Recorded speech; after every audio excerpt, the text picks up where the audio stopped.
Welcome to Unlike-Minded, a sci-fi audio anthology.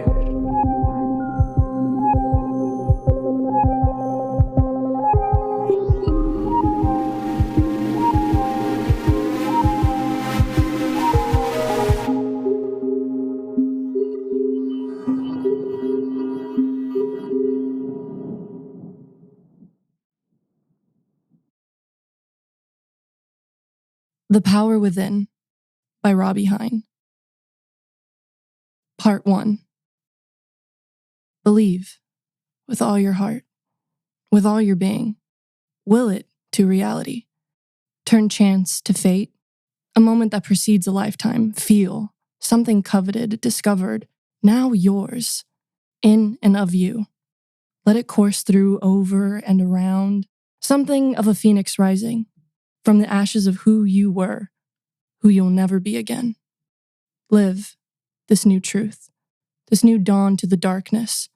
There's a beauty in it, a strength to it, a sense of something far greater, channeled through your soul, your heart, your body. Believe, feel, live. Those early days and nights of your undertaking blend together now. They're blurred by trauma and marred by loss. You were innocent before then. Innocence being relative, of course. After all, you and he knew Sin well, even before all this. Stealing up to the local water tower to watch the stars. Skipping gen eds, mainly biology, though you wish you hadn't now. Late night swimming in the lake behind Mr. Keyvan's place.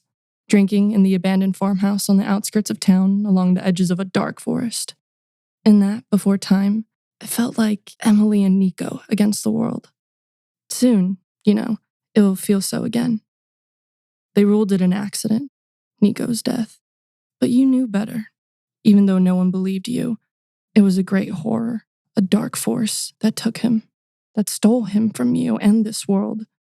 It would seem fitting then that a dark force could bring him back. That part was on you, a mission you would embark on alone. And so you did. So the undertaking began. The first fortnight, the dark forest, on the fringes of where Nico died, you found a new calling, a beckoning of fate. Whispers in the willows, promising guidance. You followed them, hopeful. You didn't know how far you'd have to travel within. The forest extended well beyond your little town up into the mountains. So far off in every direction, you wondered if some parts of it were, even still, untouched by man. Is that where you headed? To touch them first? In truth, where the whisper stopped and all else seemed quiet was no special place. It looked like the rest of the woods around it. Still, you kept faith in your undertaking and chose this spot as your sacred space. You created a clearing like some others you had passed along the way. Each one, its own inspiration. Each, you wondered, its own undertaking for someone who walked the path before you and made it their own, as you did. You gathered materials, rocks, feathers, sticks, herbs, and plants. You knew exactly which ones to take somehow. It was in everything others would overlook that you would forge your power.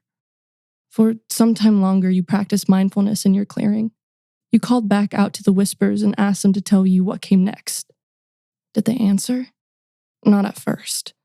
But under a particularly full moon, you thought you heard the echoes of some far-off creature, a beast on its own mission. It reminded you to set your intention, to write it in the dirt even, under the altar made of stone. When had you created that exactly? You couldn't remember, but there it was, ready for the fortnight to come. And there, you practiced. Simple rituals at first, repetitions, calls to the wild and to the wind in the plains of existence beyond. You inquired into the folklore of this place, of how pieces came to be, tradition, connection, inspiration. A dark forest forged of something more than sticks and stones. A sacred place, outright, forging something new, tonight. Earlier tonight, you felt the shift in the breeze as the sun set over the horizon, as you breathed in the fresh air of what's coming. And you knew that all this, the undertaking, was not in vain. Tonight, as you whispered back into the woods, it was as if you were reading the words off of a book on the altar, though none rested there. Tonight, as you whispered back into the woods, it was of an end, surely, but also a new beginning. You walked into these woods some time ago as just you, just Emily. You will leave as something far greater. A soft, electric current flows through your body, through every limb, touching every fingertip and toe. It's a tingling sensation, that birth of vitality, that awakening of energy, that shift in your senses, a heightened awareness. Every crack, crunch, and snap, bird songs carrying from hundreds, if not thousands of yards away. The cool touch of air against your warm skin, movement in the brush and foliage, a small mouse scurrying, a cricket hiding under a fallen leaf, a spider weaving an intricate tapestry between two trees, where shadows and light entwine. You focus on that spider for a moment, sovereign of her silken realm, master of her craft, elegant, strong, wise, artistry and power woven so expertly together you could forget she was the size of your fingertip. But then you know the power you hold there too, at your fingertip. A soft humming pulsates around you, outside of you, but yours still somehow. You raise your hand, and with it, a surge of energy from somewhere in your chest expands into a gentle aura of your very being. A sense of calm and clarity soon follows, punctured by pinpricks of intense emotion, anger, fear, disgust, joy, hope, love. You know now. Your heart and mind are aligned to your new path. The time of your covenant is upon you. You leave the woods, you trek through the night, a pathway that is all your own, along the tangled routes of lesser men and women, those who would not dare join you, because they did not dare believe your truth to begin with. With each step, you are more resolved, not just in your new power, but in all that you've known, all that you've done, and all still to do. You arrive at the place before the waning moon has a chance to reach its throne in the sky. You wonder if the air has always been so stale here. It's almost suffocating, as if it emanates from the depths of hell, up through the dirt and rests along the surface of these grounds, unable to climb any higher, creating a catacomb of death energy that does its best to hold out any life force. You move slowly through it, trying your best to not disturb its peace. Hell is not to be trifled with, after all, even at its fringes. Your mission is singular. You will not take more than what is necessary. Such is the deal you made in your undertaking. You stand before the stone that reads his name. You touch it, you breathe it in. This will be your anchor for the ritual. You reach into your pocket and pull out a rusted necklace gifted to you by his mother. This, your totem. Next, you rest the back of your hand on your shoulder, letting the spider crawl to the tips of your fingers. You thank her for her own undertaking and allow her to her work, a web for your own entwined shadows and light. The other pieces are inconsequential. You set them out one by one, then you step back, taking it all in, and you begin. The ritual doesn't take long. It is birthed in that belief of your heart and being, felt in the heat coursing through your body, and lived in all that you have become. A sorceress of night and nature. Part 2. Believe in a new beginning, a second chance, everything unlike before, another lifetime altogether, or a half-life. Feel death etched into your skin, a decay that lingers in and of you. Out of it, a seed of something different, sprouting, growing, piercing through. Live this new reality, this new darkness with the dawn, a sense of something far less than before, a fragment of who you were. Believe, feel, live. Can you remember the end? Those final moments, or even what came before them? Whether a day, a week, a month, or more, it was a lifetime ago. What does that all add up to now? Still, as you stir from this deepest unnatural slumber, you search your mind, what's left of it, for pieces of who you were, to carry into who you are becoming. Your mother's touch, its warmth and safety, though you can't quite remember the actual feel of it. A sense of adventure with your friends, though what adventures you dared with them escape you. Your dog Marlowe's panting. He would do it whenever he was happy. When was the last time you made him happy? When was the last time of anything? You languish there for some time, until finally something clear rises through the rest, through flashes of a water tower, a lake, a farmhouse. It's your best friend, your person.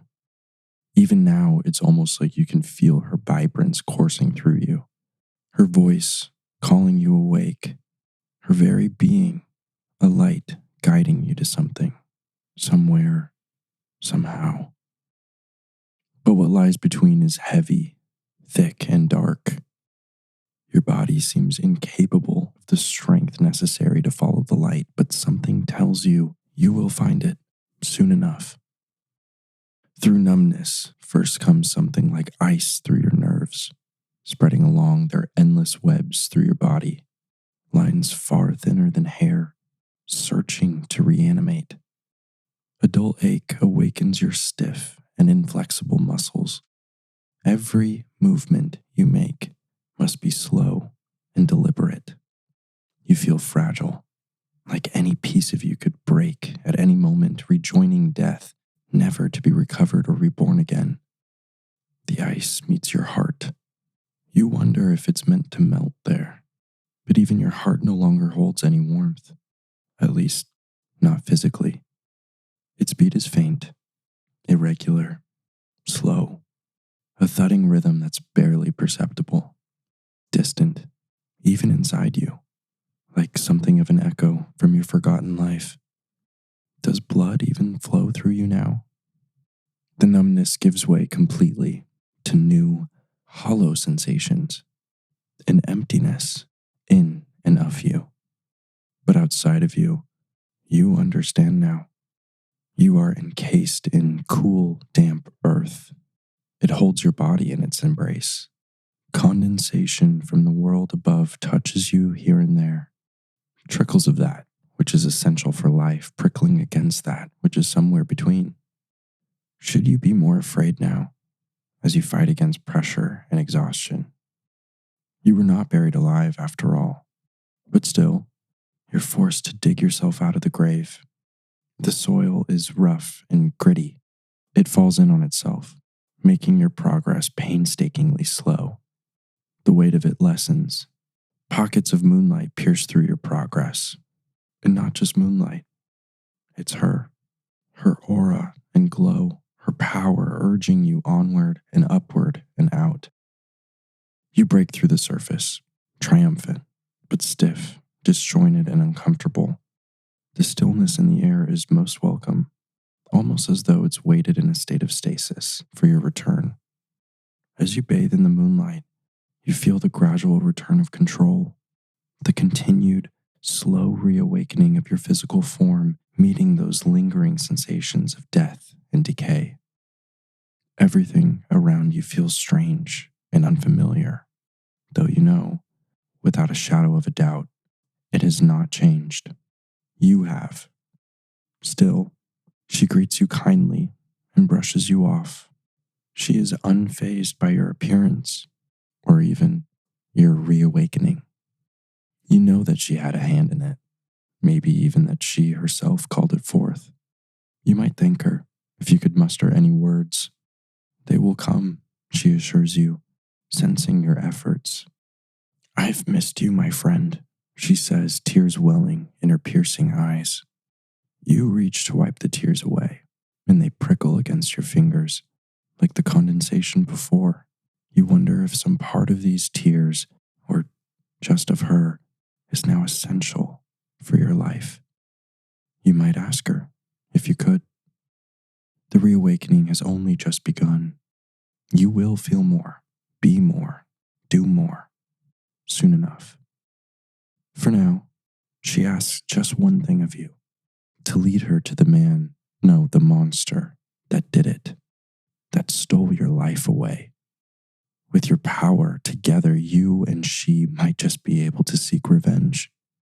Something tells you you want that a little less than she does, but perhaps the desire will come too, in fuller form, soon enough.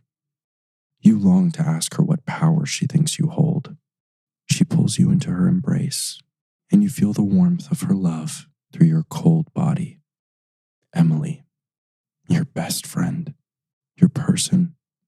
That love shared is your true power, more than any darkness, though the darkness is there, powerful in its own right.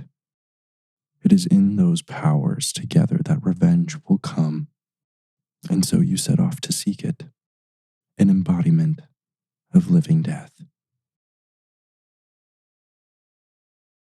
Part 3. Believe. At this brink, death might elude you.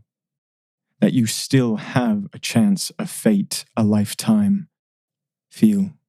Through every vein, every artery, whatever was before must drain away. You must give in. It's the only way to survive, to live. This new vitality. Complete darkness, never to touch the dawn again. A sense of something far different than before, an essence transferred of another into you. Not something new, exactly, a changed thing, as much human as wraith. Believe, feel, live.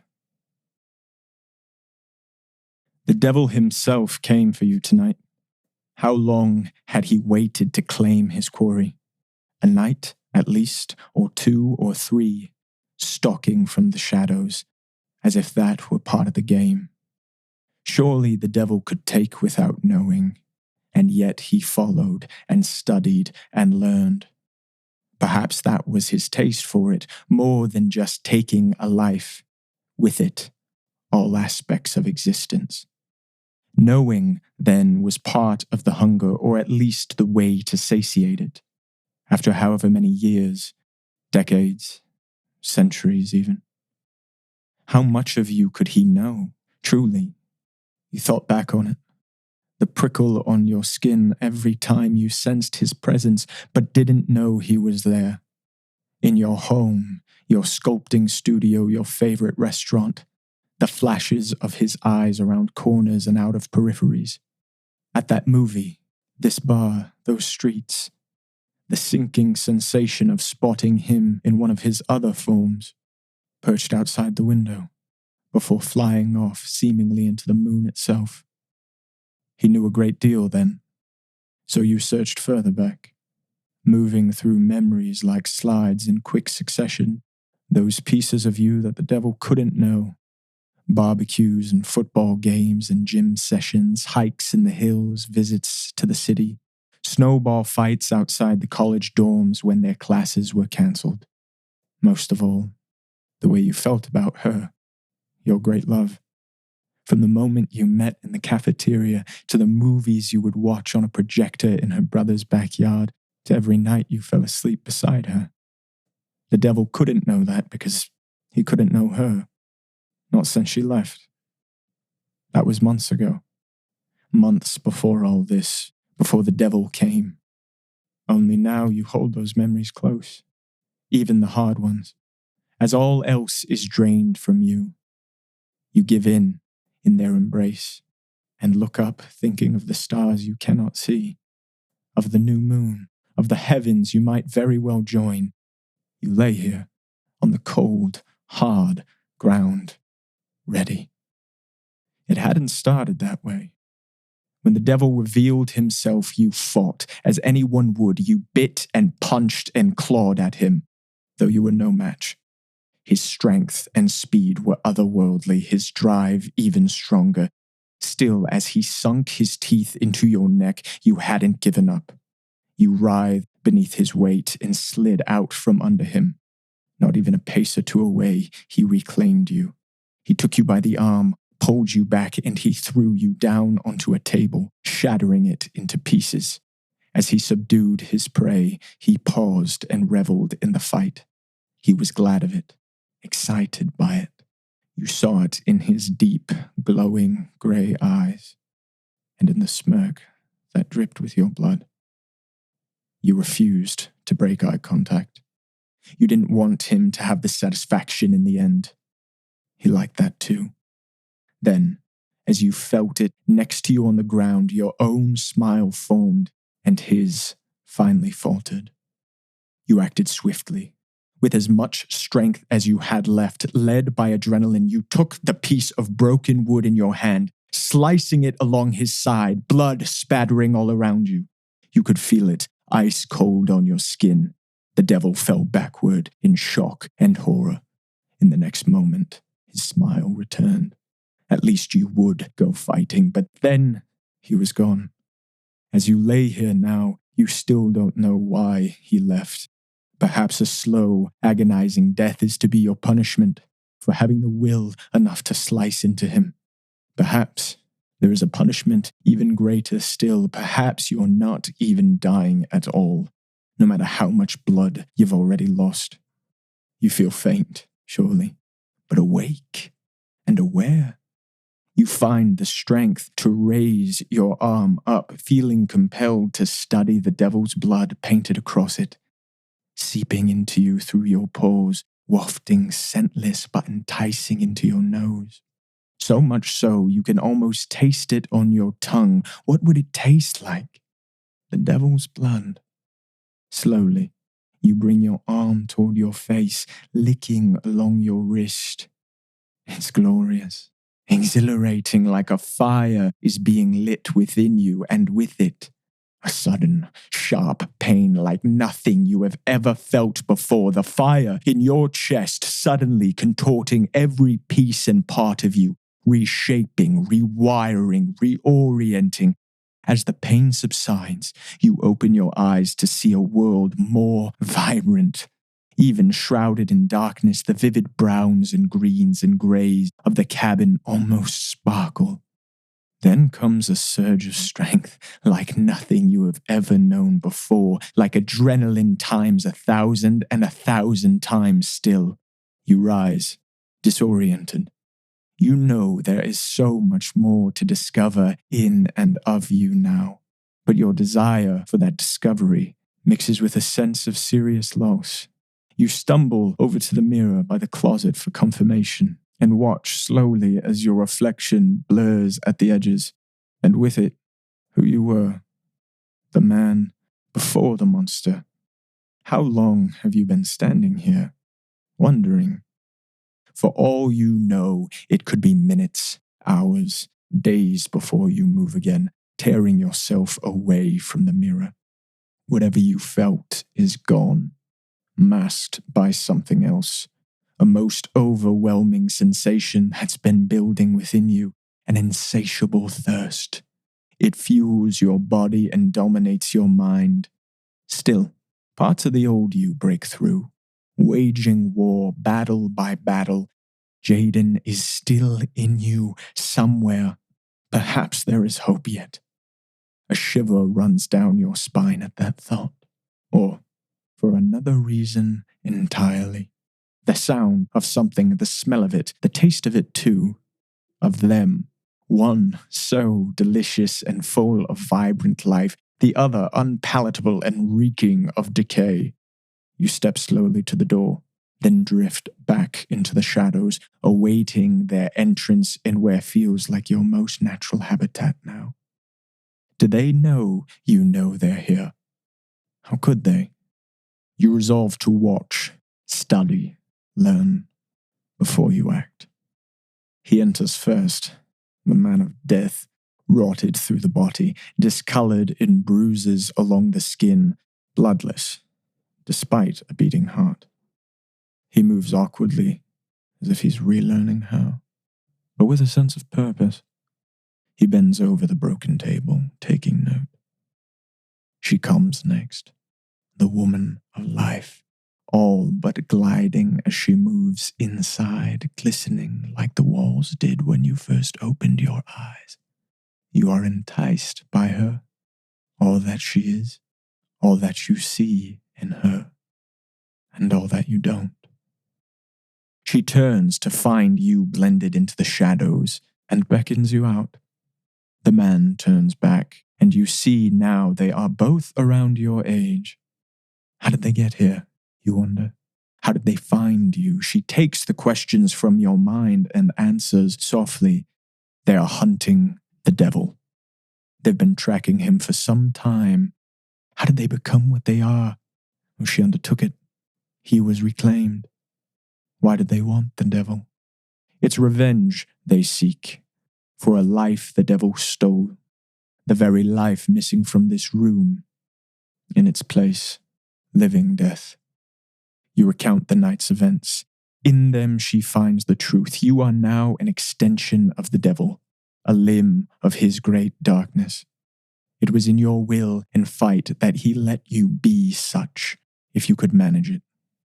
And you have, somehow. You wonder if they should kill you, drive a stake of the broken table through your heart. You wonder if they're wondering the same. Is that the greatest kindness they could offer you now? She takes the question from your mind and pulls you into her embrace. You have your own undertaking now, she says. You have to decide if it is worth the pain and struggle. Only now, she assures you, you are not alone. After much discussion, it is decided.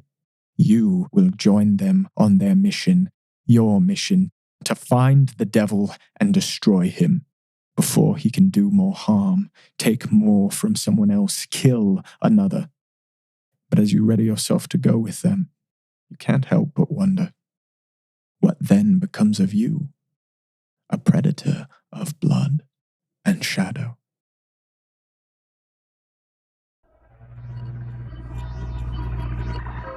This has been Unlike Minded, a sci-fi audio anthology. Collection 3, Monster Mash, stories about creatures, chaos, and the supernatural. The Power Within was written by Robbie, Hyne and narrated by Sara Echeagaray, Anthony Keyvan, and Michael Provost. Unlike Minded is an August year-round production, created, produced, and edited by Robbie, Hyne. We'd like to give a special thank you to everyone who has supported this independent podcast production. You can keep up to date and find more info about this podcast and others on Instagram at the handle AugustYearRoundProd or email us at augustyearround@gmail.com. Thank you for listening.